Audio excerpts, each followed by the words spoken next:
Yes, let's talk about something that concerns your tummy, and that is food. Food. A 2023 UNICEF report lays bare the horrifying consequences that 25 million Nigerians, a staggering number actually, face hunger directly linked to insecurity. The situation has become so perverse that reports of farmers being forced to pay levies to bandits for the privilege of cultivating the land they planted, the farm they planted. It's a horrifying picture. Now, this isn't agriculture, it's extortion at gunpoint.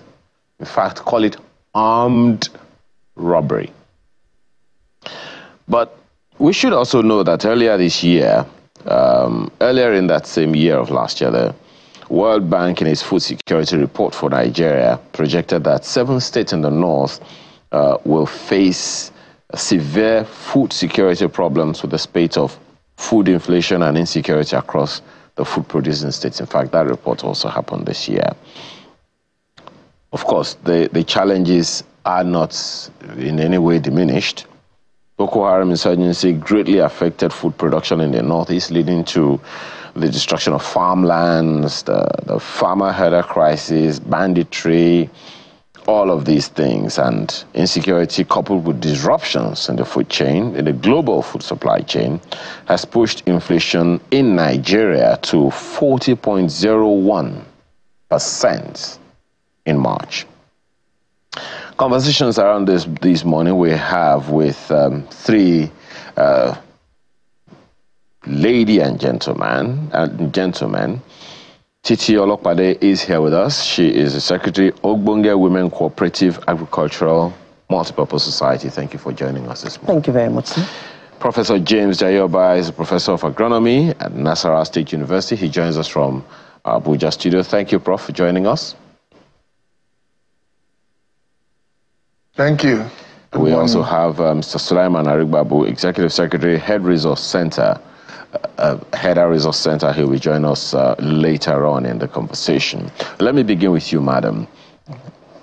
The president, shortly after he came into office, declared an emergency in the food security space, emergency, and they also declared, I think, about 250 or 500,000 hectares of land for farming and the rest of that.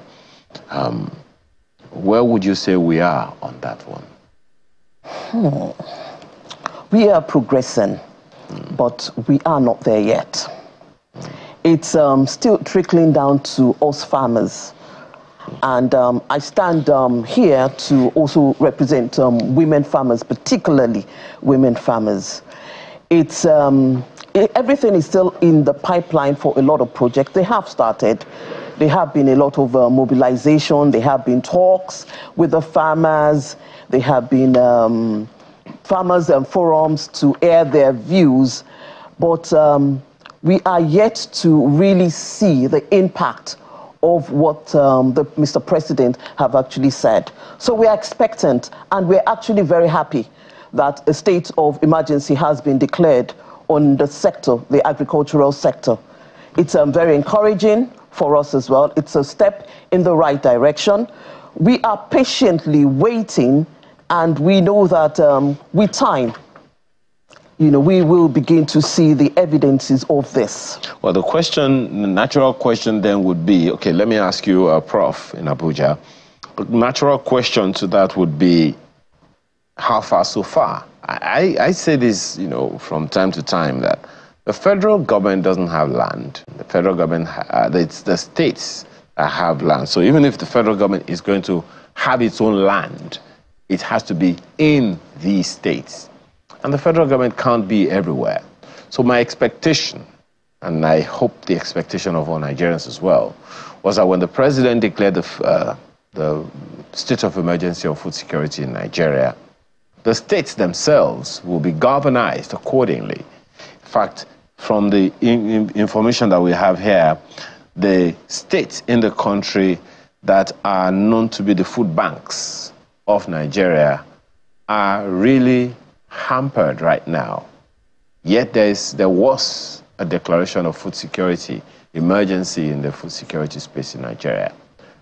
Do you see anything significantly done by the states to own that declaration of a state of emergency by the president? Yeah, thank you very much. Go ahead, we can hear you. Yes, thank you very much. The first important thing is that the president and the commander-in-chief has declared state of emergency in agriculture. And that is very right and timely, sensitive and timely.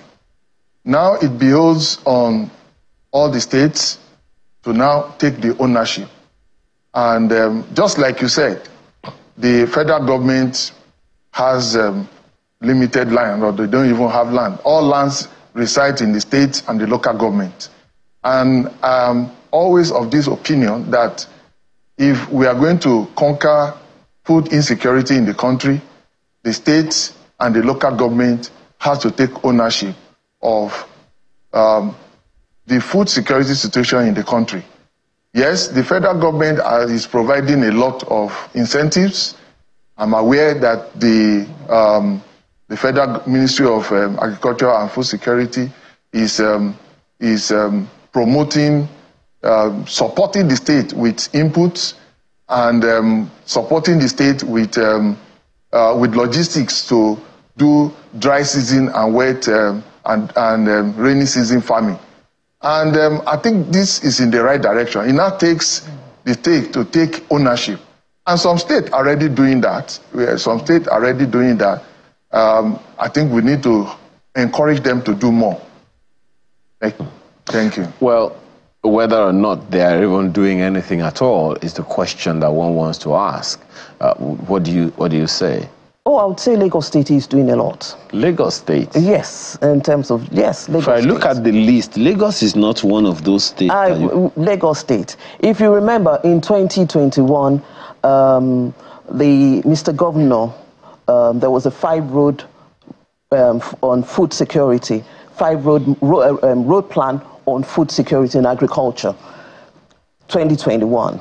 And there's been a lot going on. We have the rice mill at Imota. We have the food bank coming up at Ekpe. We have a lot of capacity building, especially for the youth as well, and women. There are also a lot of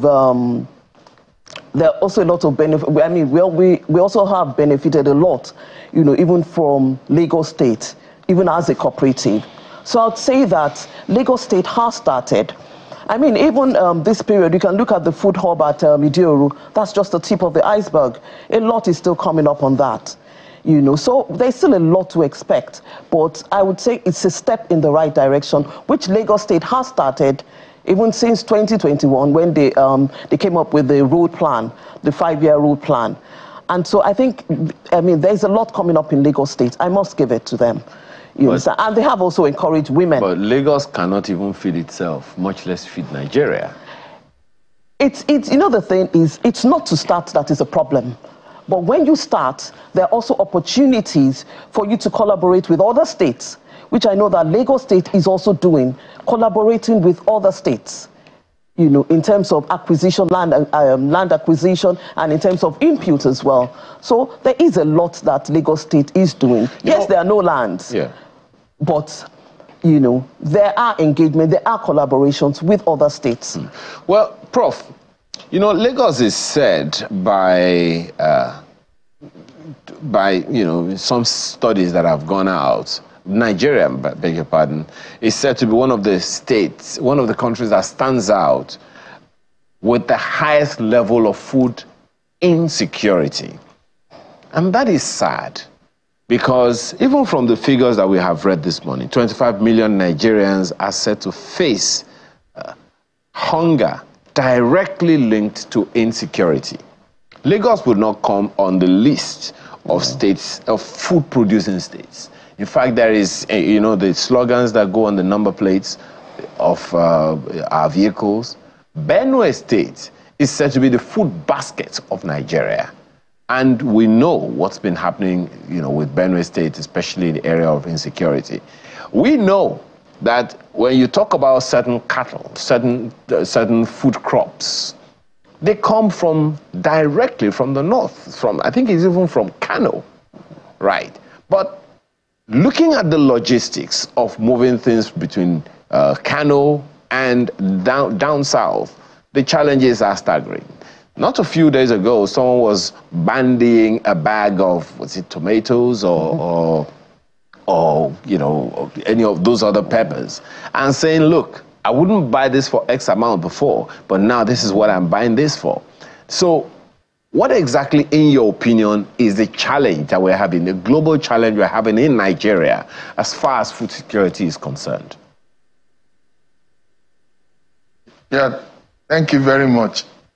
The question is very pertinent, and it's unfortunate that we find ourselves at this level, because looking at the resources that we have in the country, Nigeria blessed with over 34 million hectares of arable land that is cultivatable, but presently we are using less than 40 to 50% of that land for cultivation.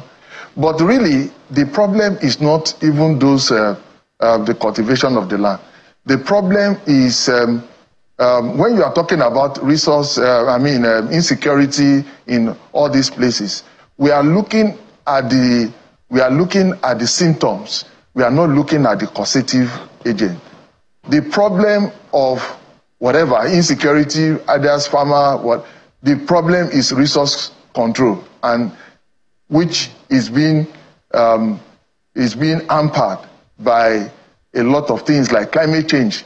These areas, we are not looking at it, and that is what is making a lot of resources that become competitive, and people will begin to fight, and people will begin to migrate.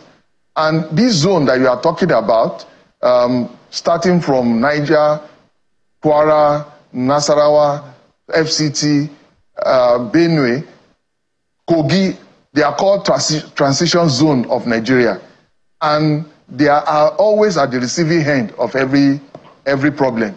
Anything coming from the north is coming to this center, which is the transition zone, the middle belt, and anything problem coming from the south is also coming to that middle belt, and its resources are under pressure because of flooding, because of drought, because of climate change, because of some of these environmental problems that is making the herders to migrate, that is making natural farmers to move from the rural areas to the urban areas.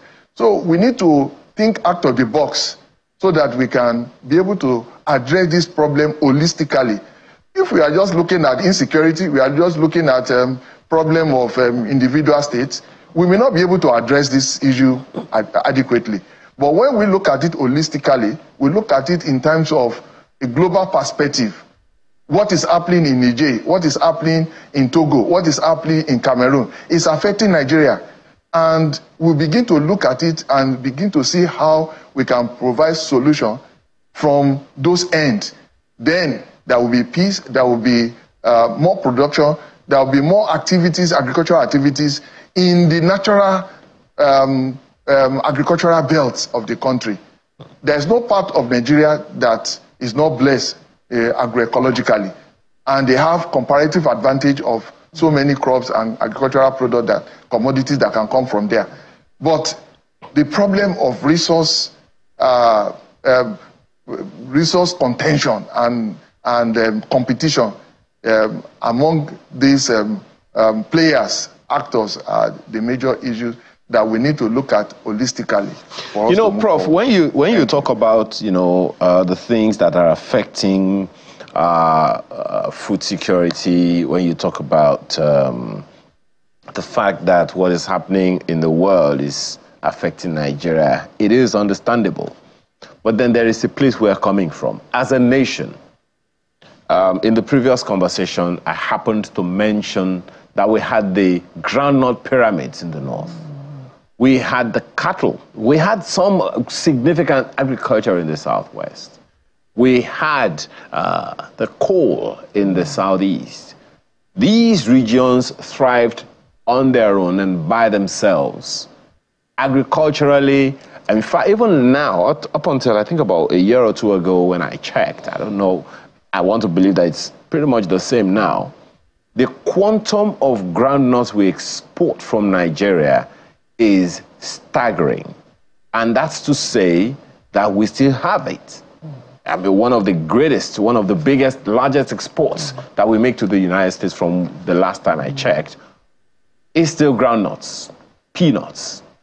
So these things aren't new to us.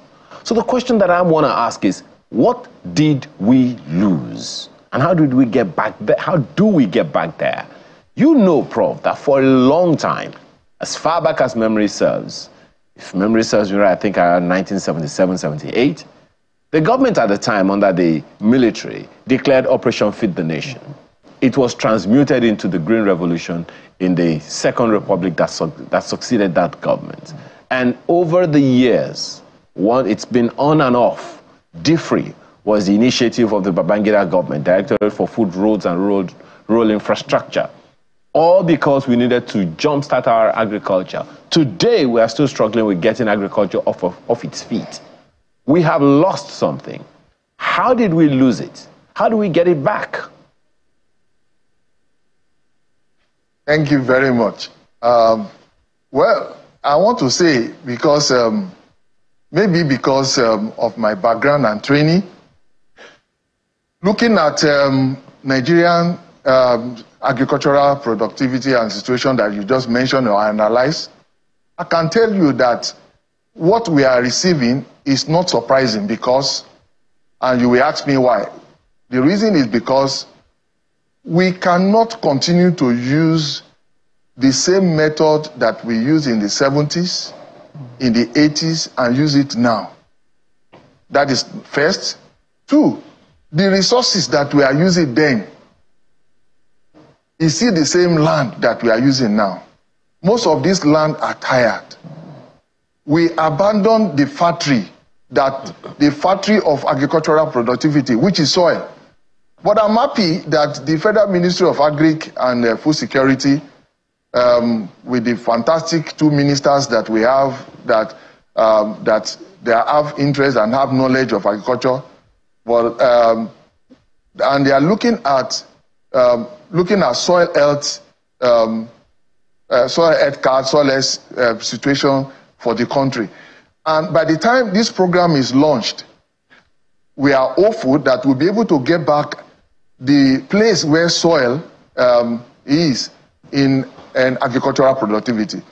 Some of our land, we are just applying blanket fertilizer and they are tired. In 2005, I produced a national map for FAO through National Program for Security. And we discovered that most of the land in Nigeria, they are acidic because of the type of input that we are applying. And when you have acidic soil, the nutrient, even the natural fertility of the soil will not be available to plant. And all these problems, they are all existing. But now, with the new move of the ministry to put soil health at the center point of agricultural productivity, I am confident that now we begin to have soil fertility information of all our soils, and we're also going to be having right input that we're going to put into our soil and land, and we're going to begin to bring back all our degraded land into productivity and begin to talk about sustainability instead of exploration of this natural God-given resource that we have. This is what is happening. That is why the groundnut farmers in the north cannot get the yield that they are getting before. That is the first part. The second part of it is the type of input that we use. Let me tell you frankly, I don't mind us to and employ any technology that will improve our yield, including genetic engineering of our varieties. In other claims where our maize is struggling with 3-4 tons, they are already getting 9-10 tons per hectare in the same land. So we are not talking about even land, large land or whatever, because we have over 34,000 million hectares of arable land in the country. But even with that, less than half of it is being used presently. And even with that less than half, agriculture is still contributing close to 40% of our GDP.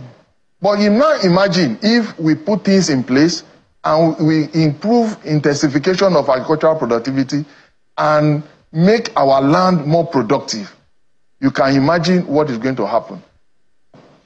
Okay. Our farmers are going to remain in the rural areas, and we are going to have more employment, even though we have over 70% of them, of Nigerian populace, being employed by agriculture.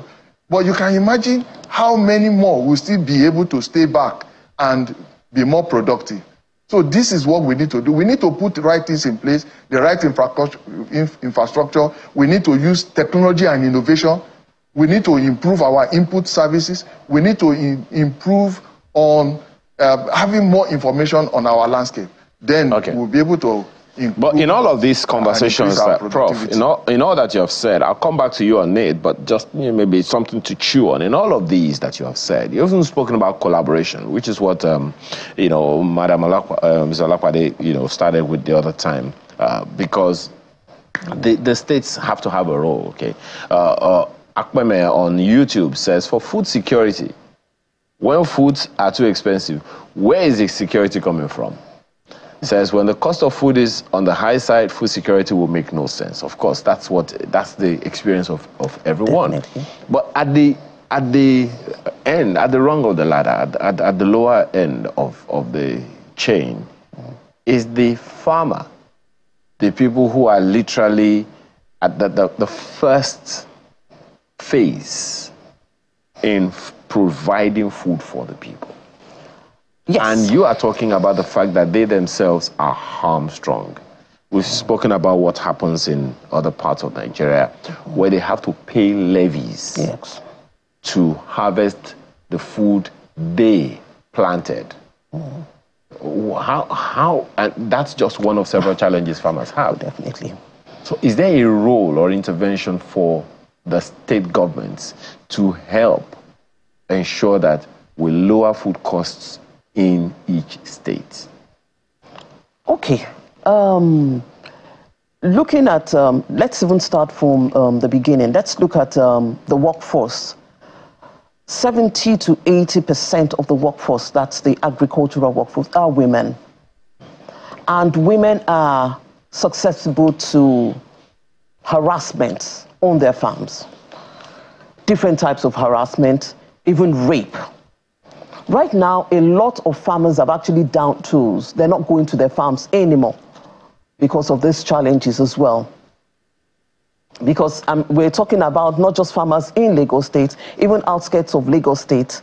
People that have farms have also abandoned their farms. And another thing is that the cost of inputs as well is another major challenge that farmers are facing.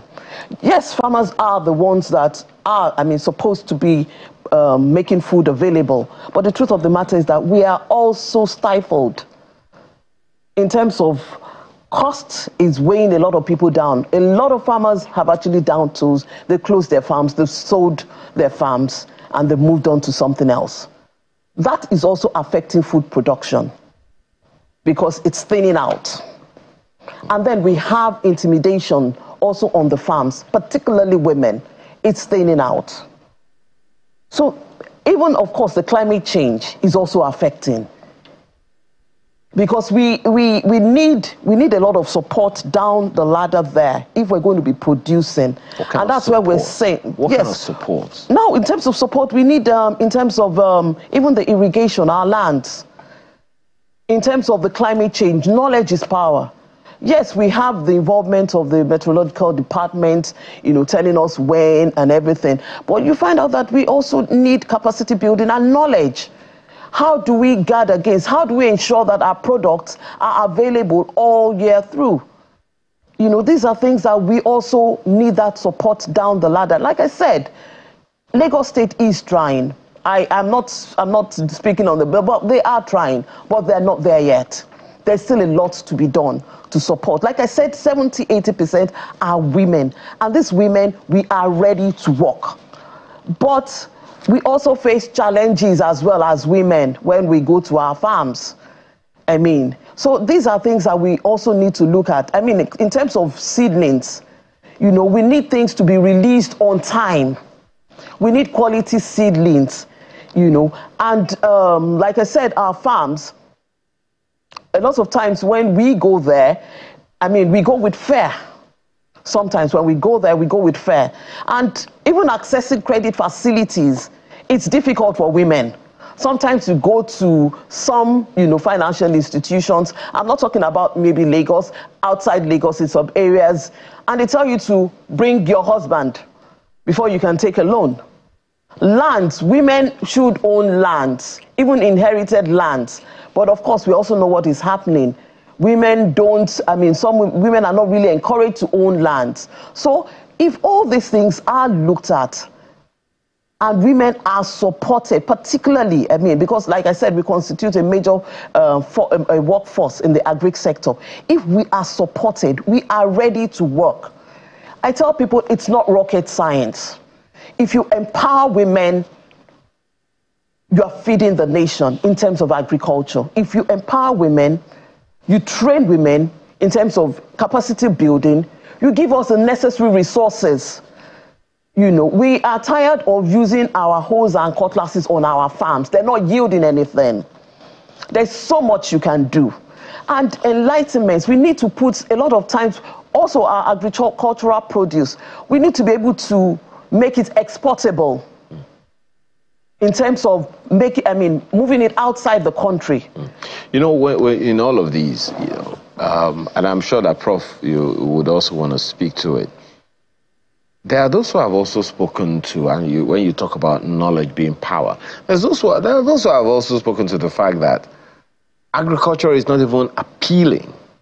The entire idea of I want to be a farmer is not even made or positioned to be appealing. Let me ask you, Prof, because we hosted an academic on agriculture as well once. She said, look, it's not even appealing to the students to be farmers. Oh, yeah. Is it in the appendage? Is it in the appellation? You've spoken about the fact that we need to upgrade so many things. How about starting from the classroom, Prof? Excellent question. Thank you very much for this question. I will have even raised the issue even before you asked me. Standing as the president of Association of Deans of Agriculture in Nigerian University, with over 100 universities running Faculty of Agric in Nigeria. I've had an interface and engagement with so many agricultural students. And though the narrative is changing now, because we are changing the psyche of our students not to be to improve their self-esteem. That's number one. Number two, but I want to tell you that agriculture is one profession that today and tomorrow is going to produce the next millionaires. Yeah. Because the opportunity abounds. And this is what our students we are working on. Fortunately, with the collaboration with the Federal Ministry of Agriculture, we have a collaboration that we establish incubation center that is more or less incubation production center of technologies in our universities. And there we are teaching the students how they can demonstrate their skills right on campus and also develop enterprise so that they can take off after graduation. We are training our new set of students now to be self-reliant, not to graduate and begin to apply for jobs. And that is why we see a lot of examples of them taking up new entrepreneurship and business ventures after graduation. And a lot of them are successful today. I've interacted with a number of them. And our youth, they are hopeful now. But what we need is to encourage them to make the agriculture more business-like. You know, so many people like to invest in agriculture and they will say it fails. It fails because you did not engage the right set of people. The young people that we are training today are ready to take up the challenge and fit into where they belong.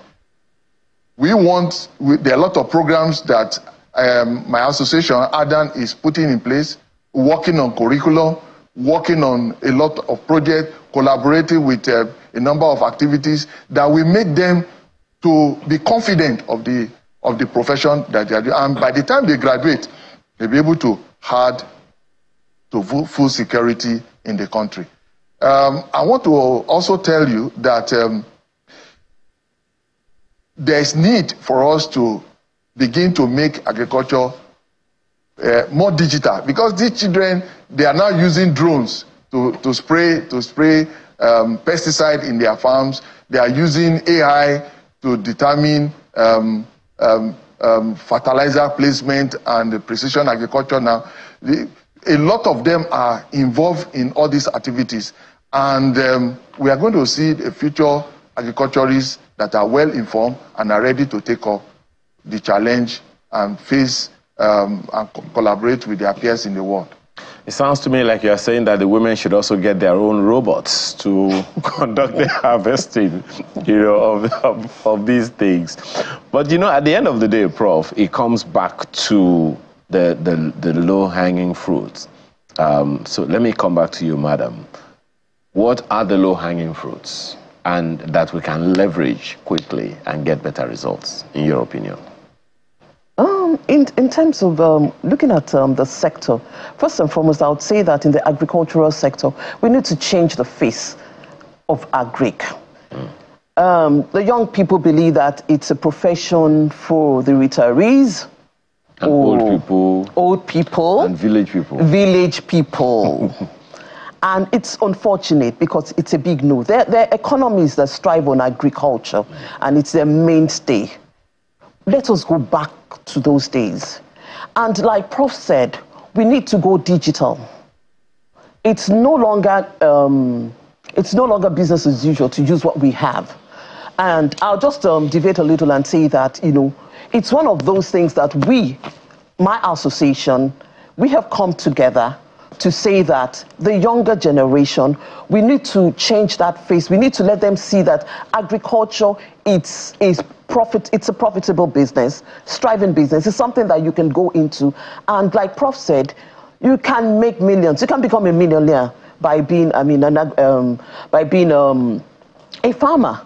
So it's not for the old people. And like I said, my group, we're coming together, my association, we're coming together. We want to do a trade fair. And that trade fair, the theme of the trade fair is realizing and developing potentials in a growing economy. There are potentials, and we are bringing to the fore that there are potentials in the agricultural sector. And that, like I said, is changing the face. Most importantly, the young people need to catch on because, we are on it. We need the energy coming from the youth into that business. So like I said, we're coming together as an association to do a trade fair. And we're coming to, apart from the trade fair, we're going to be having free master classes. And we're drawing the youth to come because there are going to be several trainings like mushroom, cultivating, how to cultivate mushrooms and all that. So I looking at it, I want to believe that first and foremost, we need to change the face of agric so that we have the young people coming to agriculture. Okay. All right. Prof, your last word. Yeah, thank you. Well, just like Madam rightly said, we need to involve the youth. recently I did an analysis of our population dynamics of Nigeria, and I discovered that more than 70% of Nigerian populations they are within the age of 25 and 45 years old. And these are the people that we take they are the future of the country. And this is even the demography that many countries are looking for. And that is why they are doing different promo, different lotto, to bring people into their country. But Nigeria is blessed with this demography. What do we do with this demography? If we don't use them, they are the ones that will end up in NSAS. They are the ones that will end up in all sorts of vices. We need to engage them. One of the areas that can easily engage the youth is agriculture. Agriculture will profitably and dignitely engage the youth in such a way that it will improve our food security and will improve the livelihood of these people, and we positively engage them. They can contribute to the future. Because agric is something that is input and output. As you put in, you will see it.